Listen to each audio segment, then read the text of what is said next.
Hi hello I am Lakshmi here. അപ്പോൾ ഇന്ന് ഒരു വീഡിയോ എന്ന് പറഞ്ഞാൽ അങ്ങനത്തെ വീഡിയോ ഒന്നും അല്ല. കുറച്ച് കാര്യങ്ങൾ കണ്ടപ്പോൾ മനസ്സിന് ഭയങ്കര വിഷമം അത്. അത് നമ്മുടെ കേരളത്തിൻ്റെ ആ ഒരു അവസ്ഥ തന്നെയാണ്, അല്ലാതെ മറ്റൊന്നുമല്ല. അപ്പോൾ എന്താ നമുക്ക് ചിലപ്പോൾ എനിക്ക് മിക്കവാറും തോന്നാറുണ്ട്, ഈ ദൈവം ഈ പാവങ്ങളിരിക്കുന്ന സ്ഥലത്ത് തേടി കണ്ടുപിടിച്ച് പോയി ഉപദ്രവിക്കുന്നത് പോലെ തോന്നാറുണ്ട്. അവർക്ക് മാത്രമേ ഇത് വരുന്നത് പോലെയും തോന്നാറുള്ളൂ. എന്ത് ദുരിതം വന്നാലും അതെവിടെ ഇവരുണ്ടോ അവരെ ഏറ്റവും കൂടുതൽ എഫക്റ്റ് ചെയ്യുന്നത് പോലെ തോന്നാറുണ്ട്.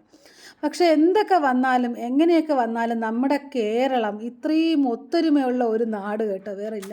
ഞാനിപ്പോൾ കേരളത്തിലല്ല, ഞാൻ കേരളത്തിന് പുറത്താണ്.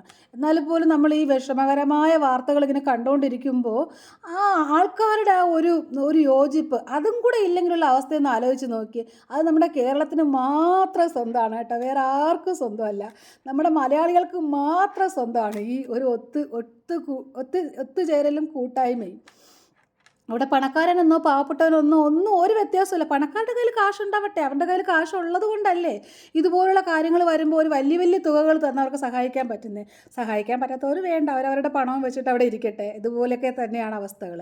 പിന്നെ പൈസ ഇല്ലാത്ത ആൾക്കാർ അവരുടെ കൊണ്ട് എന്തൊക്കെയാണ് ചെയ്യാൻ പറ്റുന്നത്, ഇതിൽ കൂടുതലൊക്കെ എന്ത് ചെയ്യാൻ പറ്റും മനുഷ്യർക്ക്?